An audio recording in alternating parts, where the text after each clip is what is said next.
Hello friends, आज हम बात करेंगे इलेक्ट्रॉनिक डिस्प्लेसमेंट के दूसरे इफेक्ट के बारे में जो है मेसोमेरिक इफेक्ट। तो आज हम बात करेंगे मेसोमेरिक इफेक्ट के बारे में एक जनरल आइडिया, देन उसके कितने टाइप्स होते हैं, उसके क्या क्या एप्लीकेशंस होते हैं।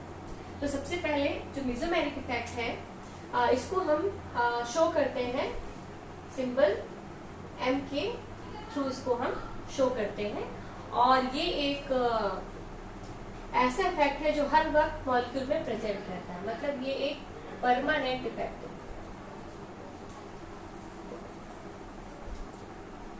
और इस इफेक्ट में ये कब शो होता है, जबकि इस इफेक्ट में पाई इलेक्ट्रॉन की कंप्लीट शिफ्टिंग होती है। सीसी बॉन्ड में जो पाई इलेक्ट्रॉन्स होंगे या जो लोन पेयर ऑफ इलेक्ट्रॉन होंगे उनकी कंप्लीट शिफ्टिंग होती है, और इस वजह से कंप्लीट चार्जेस क्रिएट होते हैं, पार्शियल चार्जेस क्रिएट नहीं होते। जैसे कि हमने इससे पहले देखा था कि इंडक्टिव इफेक्ट में पार्शियल पॉजिटिव चार्ज वगैरह क्रिएट होते हैं। अच्छा, फिर ये मेसोमेरिक इफेक्ट काम किस तरीके के सिस्टम में ये वर्क करता है, किस टाइप के सिस्टम में ये प्रेजेंट होता है। तो यह उस प्रकार के सिस्टम में प्रेजेंट होगा जिसमें कि कॉन्जुगेशन में डबल बॉन्ड पाए जाते हैं, और फाइनली वो डबल बॉन्ड, इसके अलावा कोई ऐसा ग्रुप प्रेजेंट होता है, या तो उसके पास इस सिस्टम के साथ कॉन्जुगेशन में कोई ऐसा ग्रुप प्रेजेंट होगा, या तो उसके पास लोन पेयर ऑफ इलेक्ट्रॉन होते हैं, या फिर वह इलेक्ट्रॉन विड्राइंग प्रकार का ग्रुप होता है। Suppose N double bond O O, nitro group अगर कार्बन से कॉन्जुगेटेड चेन से अगर नाइट्रो ग्रुप जुड़ा हुआ है, या SO3H ग्रुप जुड़ा हुआ है, या COOH ग्रुप जुड़ा हुआ है, तो इलेक्ट्रॉन विड्रॉइंग ग्रुप्स होते हैं। ये इलेक्ट्रॉनिक विड्रॉइंग ग्रुप अगर किसी कॉन्जुगेटेड ग्रुप के साथ, किसी कॉन्जुगेटेड चेन के साथ जुड़े हुए एक सिंगल बॉन्ड के डिफरेंस पे, या फिर इलेक्ट्रॉन लोन पेयर कंटेनिंग कोई ग्रुप अगर एक सिग्मा बॉन्ड के डिफरेंस पे, एक सिग्मा बॉन्ड के साथ अगर किसी कॉन्जुगेटेड चेन के साथ जुड़ा होगा, तो उस प्रकार के सिस्टम में मेसोमेरिक इफेक्ट पाया जाता है। क्योंकि वहां पर हम ये मानते हैं कि जो कॉन्जुगेशन है उस एटम तक एक्सटेंड हो जाता है। ये टोटल कॉन्जुगेशन यहाँ से लेकर यहाँ तक और यहाँ से यहाँ तक देखने को मिलता है। जिस प्रकार के इफेक्ट में जो पाई इलेक्ट्रॉन उसकी कंप्लीट शिफ्टिंग होती है। अच्छा, अब हाँ, ये जो मेसोमेरिक इफेक्ट है यह बेसिकली दो प्रकार का होता है, plus M effect and minus M effect. तो ये क्या होता है, किस प्रकार से ये ऑपरेट करता है। तो टाइप्स में plus M effect and minus M effect. तो प्लस एम इफेक्ट कब होता है, जब कि कॉन्जुगेटेड सिस्टम के साथ कोई ऐसा मॉलिक्यूल, कोई ऐसा ग्रुप प्रेजेंट होगा जिसके पास की लोन पेयर ऑफ इलेक्ट्रॉन। तो अभी जैसा हमने एग्जांपल में देखा था, अगर सपोज हमारे पास है CH2 double bond, CH single bond, CH double bond, C single bond, OH। Suppose ये एक सिस्टम, ये एक मॉलिक्यूल हमारे पास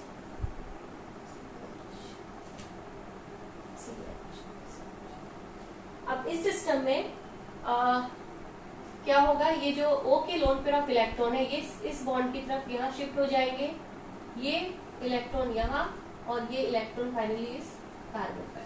इस तरीके से इलेक्ट्रॉन की शिफ्टिंग होगी, और जिसके थ्रू हमें इसका नया फॉर्म मिल सकता है, which is CH2 which will have finally यहाँ पे माइनस चार्ज आ गया। माइनस चार्ज जो सिंगल बॉन्ड है डबल बॉन्ड हो जाएगा, CH single bond, CH double bond, OH O पर प्लस चार्ज। तो इसके दो फॉर्म मिल रहे हैं, दो रूप मिल रहा है, पहला और दूसरा। तो इस मॉलिक्यूल में ये दोनों रूप आपस में इंटर कन्वर्टेबल है, ये फर्स्ट फॉर्म सेकेंड में और सेकेंड फॉर्म फर्स्ट में। तो इस प्रकार ये मॉलिक्यूल एक फॉर्म में नहीं पाके दो रूपों में पाया जाएगा। तो इसलिए हम मेसोमेरिक इफेक्ट को रेजोनेंस भी कहते हैं, क्योंकि यहाँ पर जो मॉलिक्यूल मेसोमेरिक इफेक्ट शो करते हैं वो किसी एक फॉर्मूले के थ्रू शो नहीं होते, उन्हें कई सारे पॉसिबल फॉर्मूले के थ्रू हम शो कर सकते हैं। तो ये इस प्रकार का इफेक्ट लाता है प्लस वन, जबकि ऐसा ग्रुप कॉन्जुगेटेड चेन से जुड़ा होता है जिसके पास की lone pair of electron present होते हैं। और सेकेंड हम देखेंगे minus M effect. Minus M effect में जैसे कि हमने बात की कि इस कॉन्जुगेटेड सिस्टम के साथ ऐसा ग्रुप प्रेजेंट होगा जो कि इलेक्ट्रॉन विड्रॉइंग होगा, जबकि प्लस एम के साथ अभी हमने देखा जो लोन पेयर वाले ग्रुप थे वो इलेक्ट्रॉन रिपेलिंग थे, वो अपनी तरफ से इलेक्ट्रॉन चेन की को दे रहे थे। So now the minus M effect. तो माइनस एम इफेक्ट में अगर हम सेम एग्जांपल ही लेके चले, CH2 single double bond CH single bond CH double bond CH, then N double bond O O। So इस सिस्टम में ये जो ग्रुप है दिस इज इलेक्ट्रॉन अट्रैक्टिंग, तो इसका क्या रोल होगा, ये इलेक्ट्रॉन विड्रॉइंग है, इलेक्ट्रॉन अट्रैक्टिंग ग्रुप है, तो इलेक्ट्रॉन का जो फ्लो होगा, direction of flow of electron, ये पिछले एग्जांपल के की तुलना में उसके कंपैरिजन में क्या हो जाएगी, इनवर्स हो जाएगी। यहाँ पर ये अपनी तरफ इलेक्ट्रॉनों को खींचने का काम करते हैं, तो यहाँ पर flow of electron will be like this electron will be shifted towards oxygen because oxygen is more electronegative। जब ऑक्सीजन पिछले एग्जांपल में भी हमने देखा था सिंगल बॉन्ड OH था CH से जुड़ा हुआ, परंतु वहां पर जो ऑक्सीजन था वो दोनों ही तरफ से उसकी जो वैलेंसी है वो सिंगल बॉन्ड यानी कि सिग्मा बॉन्ड के थ्रू फुलफिल हो रही थी। तो उस कंडीशन में जो लोन पेयर ऑफ इलेक्ट्रॉन है, oxygen can give the lone pair to the system, but when this oxygen is fulfilling its valency of two bonds by one sigma and one pi bond, in that case oxygen is more electronegative। Oxygen का स्वभाव और ज्यादा electronegative हो जाता है, वो और ज्यादा इलेक्ट्रॉन अट्रैक्टिंग हो जाता है, उस वजह से यहाँ पर जो पाई इलेक्ट्रॉन है वो किसकी तरफ शिफ्ट हो जाएंगे, ऑक्सीजन की तरफ। फिर यहाँ से ये पाई इलेक्ट्रॉन इस सिग्मा बॉन्ड की तरफ, ये पाई इलेक्ट्रॉन इस सिग्मा बॉन्ड की तरफ, इस तरीके से इलेक्ट्रॉन का ओवरऑल फ्लो होगा और हमें सेकेंड फॉर्म इस मॉलिक्यूल का मिलेगा जो कैसा होगा, जिसमें कि इसको हम लिख सकते हैं CH2 single bond CH double bond CH single bond CH double bond N O minus O। तो this CH2 will be now positive. तो ये हो गया फर्स्ट फॉर्म इस मॉलिक्यूल का, ये हो गया सेकेंड फॉर्म। ये दोनों फॉर्म ही आपस में इंटरकन्वर्टेबल होते हैं, तो इस तरीके से इन दोनों फॉर्म्स के बीच में रेजोनेंस पाई जाती है, इसलिए मेसोमेरिक इफेक्ट को हम रेजोनेंस इफेक्ट भी कहते हैं, क्योंकि यहाँ जो जिन मॉलिक्यूल में ये पाया जाता है इफेक्ट, वो किसी एक स्ट्रक्चर फॉर्मूला के द्वारा शो नहीं हो सकते, उस मॉलिक्यूल को कई पॉसिबल स्ट्रक्चर फॉर्मूला के थ्रू हम दर्शा सकते हैं। तो ये था प्लस एम इफेक्ट। अब हम देखेंगे कि कौन कौन से ग्रुप्स जो है वो प्लस एम इफेक्ट शो करते हैं और कौन कौन से ग्रुप्स जो है वो माइनस एम इफेक्ट शो करते हैं। तो groups which show plus M effect, plus M effect show करने वाले ग्रुप्स को अगर हम ऑर्डर के थ्रू अगर हम उनको उनके क्रम के द्वारा दिखलाएं तो O minus, then NH2, then NHR, then NR2,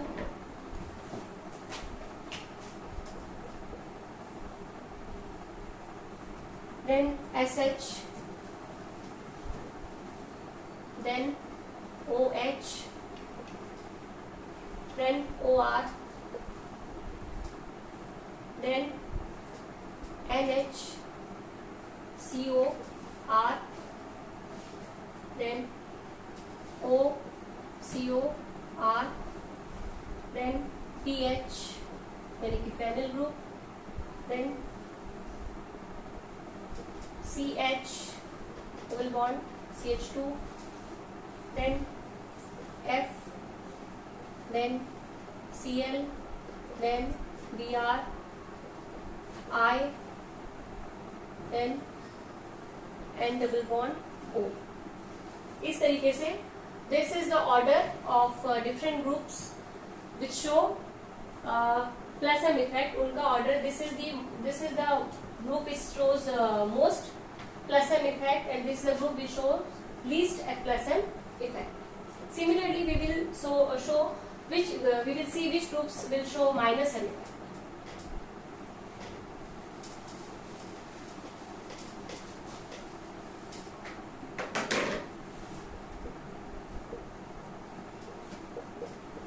What are the groups? What are their relative strength to show minus M effect?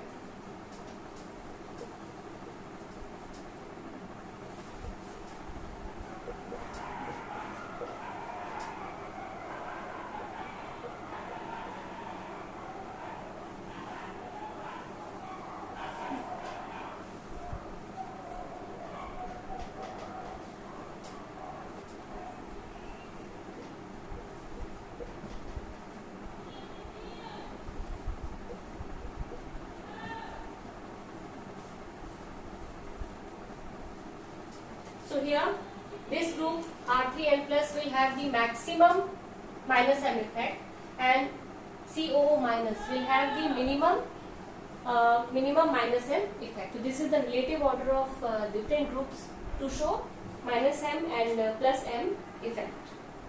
Now we'll talk about the applications of mesomeric effect, because just like inductive effect as we have seen earlier, mesomeric effect also affects the chemical behavior or reactivity of so many compounds. So first of all, in application section, mesomeric effect के अगर applications की हम बात करें तो सबसे पहले हम बात करेंगे number one application is low reactivity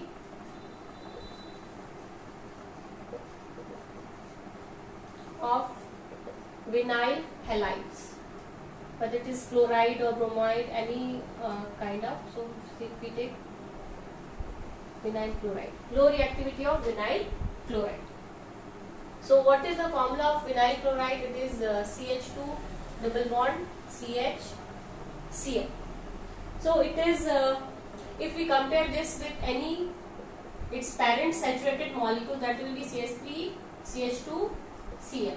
So ethyl chloride, it is the saturated compound of saturated 2 carbon containing compound, and this is unsaturated aliphatic halide. So what is the difference between the two? This is like this compound very readily undergo substitution kind of reaction due to the cleavage of CCl bond. इस molecule में CCl bond का cleavage बहुत आसानी से हो जाता है और ये सब्स्टिट्यूशन रिएक्शन में पार्ट लेता है, जिसमें Cl को हम किसी दूसरे न्यूक्लियोफाइल से रिप्लेस कर सकते हैं.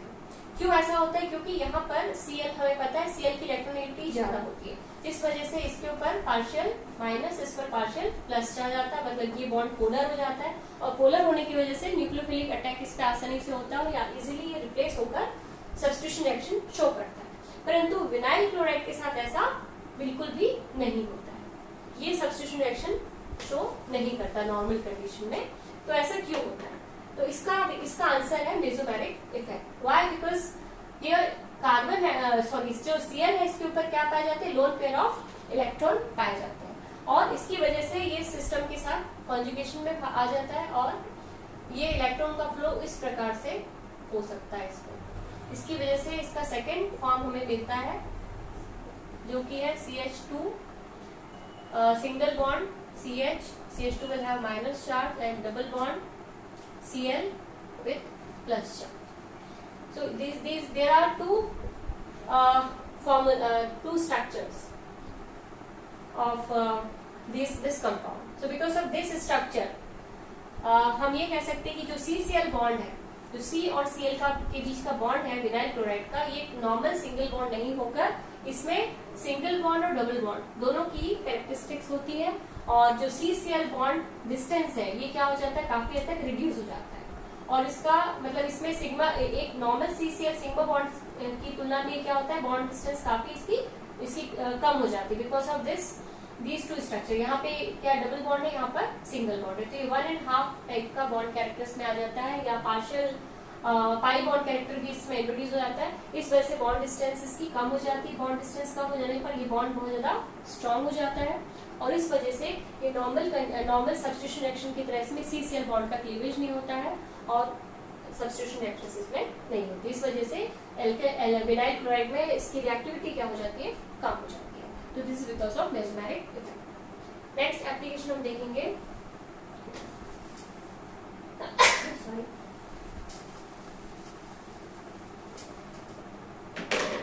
Acidic nature of phenol.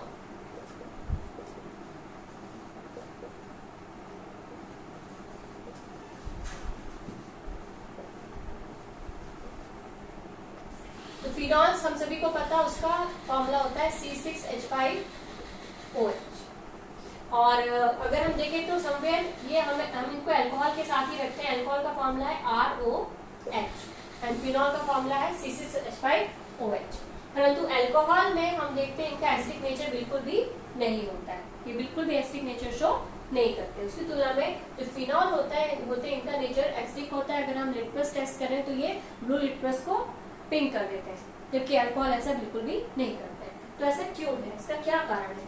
तो इसका भी हमें आंसर जो है वो मेसोमेरिक इफेक्ट से मिलता है। तो यहाँ पर क्या होता है, ये फिनॉल में जो OH ग्रुप है, इस O पर क्या लोन पेयर ऑफ इलेक्ट्रॉन पाए जाते हैं, और ये जुड़ा है बेंजीन की रिंग से, इसके पास की क्या है 3 पाई बॉन्ड होता है। तो यहाँ पर ये जो लोन पेयर ऑफ इलेक्ट्रॉन है O का, ये सिंगल बॉन्ड के डिफरेंस पे इस कॉन्जुगेटेड इस सिस्टम के साथ जुड़ा हुआ है। तो ये सिस्टम के साथ कॉन्जुगेशन में आ जाता है और इलेक्ट्रॉन का फ्लो इस तरीके से यहाँ पर होता है। अच्छा, पहले हम देखेंगे कि किस तरीके से आयनाइज होगा। तो आयनाइज अगर होगा फिनॉल तो हमें क्या मिलेगा, O minus plus H plus.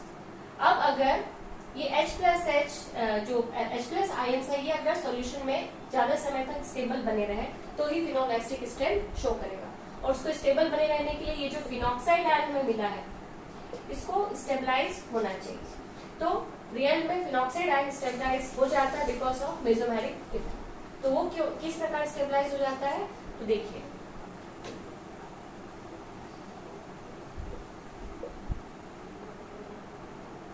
ये जो माइनस चार्ज या जो इलेक्ट्रॉन डेंसिटी ऑक्सीजन की, ये बेंजीन के सिस्टम के साथ कॉन्जुगेशन में आती है। कौन से इफेक्ट के थ्रू, प्लस एम इफेक्ट के थ्रू। इससे पहले विनाइल क्लोराइड में भी हमने देखा था Cl से इलेक्ट्रॉन का फ्लो कार्बन की तरफ जाता था, तो वो भी प्लस एम इफेक्ट था। ये भी प्लस एम इफेक्ट यहाँ पे शो हो रहा है, और ये इलेक्ट्रॉन इस प्रकार से यहाँ ट्रांसफर हो रहे हैं। तो जब यहाँ पे इलेक्ट्रॉन ट्रांसफर होंगे तो यहाँ पे डबल बॉन्ड आएगा, जिसकी वजह से इन इलेक्ट्रॉन का फ्लो इस तरफ हो जाएगा। तो हमें नेक्स्ट उसका जो स्ट्रक्चर मिलेगा वो किस प्रकार का होगा, डबल बॉन्ड O। सिंस इसके इलेक्ट्रॉन से डबल बॉन्ड बना है इसलिए O पर अब आ जाएगा प्लस चार्ज। सॉरी, O पर प्लस चार्ज हम नहीं लिखेंगे क्योंकि O की वैलेंसी 2 होती है। तो ये O जो इसके ऊपर जो माइनस चार्ज था वो नहीं रहेगा, ऑक्सीजन अब यहाँ पे क्या हो जाएगा, न्यूट्रल। और यहाँ का जो पाई इलेक्ट्रॉन था वो इधर शिफ्ट हुआ तो यहाँ पर क्या जाएगा, माइनस चार्ज। और 2 इलेक्ट्रॉन ऑलरेडी 2 बॉन्ड जो पहले थे वैसे ही हम इसको बना देंगे। अब अगले स्ट्रक्चर में क्या होगा कि ये माइनस चार्ज इस सी सिंगल बॉन्ड C पे शिफ्ट होगा और ये पाई इलेक्ट्रॉन इसके पास वाले कार्बन पे शिफ्ट हो जाएंगे। तो हमें नया स्ट्रक्चर मिलेगा जिसमें कि double bond OSH neutral oxygen हो गया, पहले माइनस चार्ज था, ये ऑक्सीजन यहाँ पर न्यूट्रल हो गया। और यहाँ पर नया डबल बॉन्ड बनेगा, यहाँ पर डबल बॉन्ड के पाई इलेक्ट्रॉन यहाँ शिफ्ट हुए तो यहाँ पर माइनस चार्ज प्रोड्यूस हो गया। यहाँ पहले से ऑलरेडी एक डबल बॉन्ड है, वो हम यूं ही लिख देंगे। तो अब हम देख रहे हैं ये पहले माइनस चार्ज ऑर्थो पोजिशन में गया, अब माइनस चार्ज यहाँ पर पैरा पोजिशन में आ गया। इसके बाद फिर एक स्ट्रक्चर बनेगा जिसमें कि ये minus charge C single bond C पे ट्रांसफर होगा तो ये पाई इलेक्ट्रॉन इसके पास वाले कार्बन पे शिफ्ट हो जाएगा। तो अब यहाँ पर क्या होगा, double bond O, double bond, new double bond, and here is new position of minus charge, and finally this minus charge will shift to this C single bond C, and this pi electron will be back to its original oxygen atom. तो हमें finally इसका जो structure मिलेगा वो मिल जाएगा, O minus and pi bond है। So we can see 1, 2, 3, 4 and 5 is the original structure. तो इस तरीके से मेसोमेरिक इफेक्ट के थ्रू हमें डिफरेंट फॉर्म्स स्ट्रक्चर्स मिलेंगे। तो इस स्ट्रक्चर्स के थ्रू ये जो फिनॉक्साइड आयन है ये क्या हो जाता है, स्टेबलाइज हो जाता है। तो चूंकि फिनॉक्साइड आयन स्टेबलाइज हो जाता है इसलिए ये प्रोटॉन से वापस रिएक्ट नहीं करता है, इसलिए प्रोटॉन सोल्यूशन में अवेलेबल रहते हैं। चूंकि प्रोटॉन सोल्यूशन में अवेलेबल रहते हैं इसलिए फिनॉक्साइड आयन फिनॉल जो होगा वो क्या होगा, एसिडिक बिहेवियर शो करेगा। तो इसके पीछे कौन सा इफेक्ट रिस्पॉन्सिबल है, प्लस एम इफेक्ट या मेसोमेरिक इफेक्ट इसके पीछे रिस्पॉन्सिबल है। जबकि अगर हम बात करें अल्कोहल की, ROH की, तो उसमें कोई भी ऐसा स्टेबलाइजिंग फैक्टर नहीं है जो कि ROH के डिसोसिएशन से मिलने वाले RO माइनस एंड H+ में RO को स्टेबल करने वाला कोई भी ऐसा इफेक्ट वहां पे काम नहीं करता, इसलिए अल्कोहल जो है वो एसिडिक स्ट्रेंथ शो नहीं करते या एसिडिक नेचर शो नहीं करते। फिर नेक्स्ट एप्लीकेशन हम देखेंगे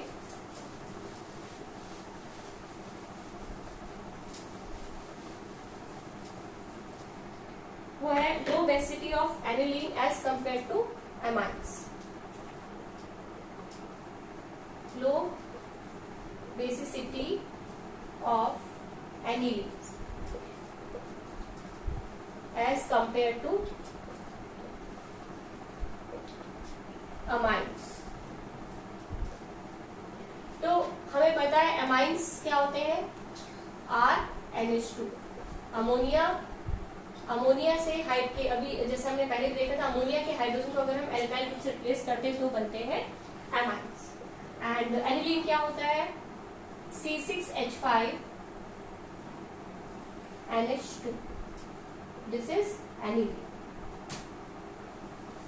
So we all know that amines are quite basic because these can give these lone pair of electron. They can donate the lone pair of electron available on nitrogen. ये nitrogen के पास से lone pair of electron को donate कर सकते हैं, इसलिए ये Lewis base की तरह बिहेव करते हैं।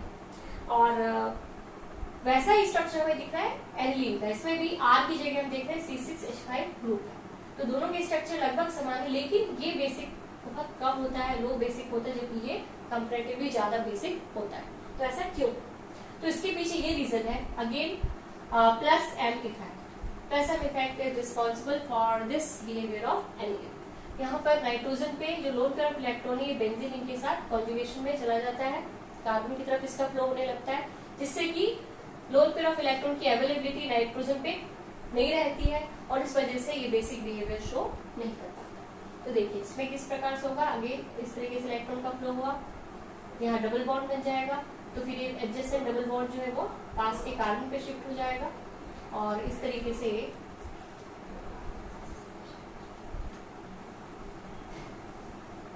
हमें नया स्ट्रक्चर मिलेगा, जिसमें कि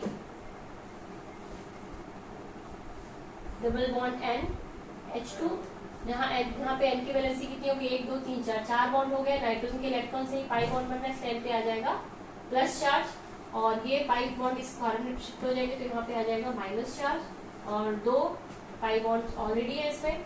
अब ये जो माइनस चार्ज है, जैसे कि हमने फिनॉक्साइड आयन में देखा था, ये माइनस चार्ज इस ऑर्थो पे, फिर इस पैरा पोजिशन पे, देन फिर इस ऑर्थो पोजिशन पे रेजोनेंस के थ्रू शिफ्ट होता रहेगा।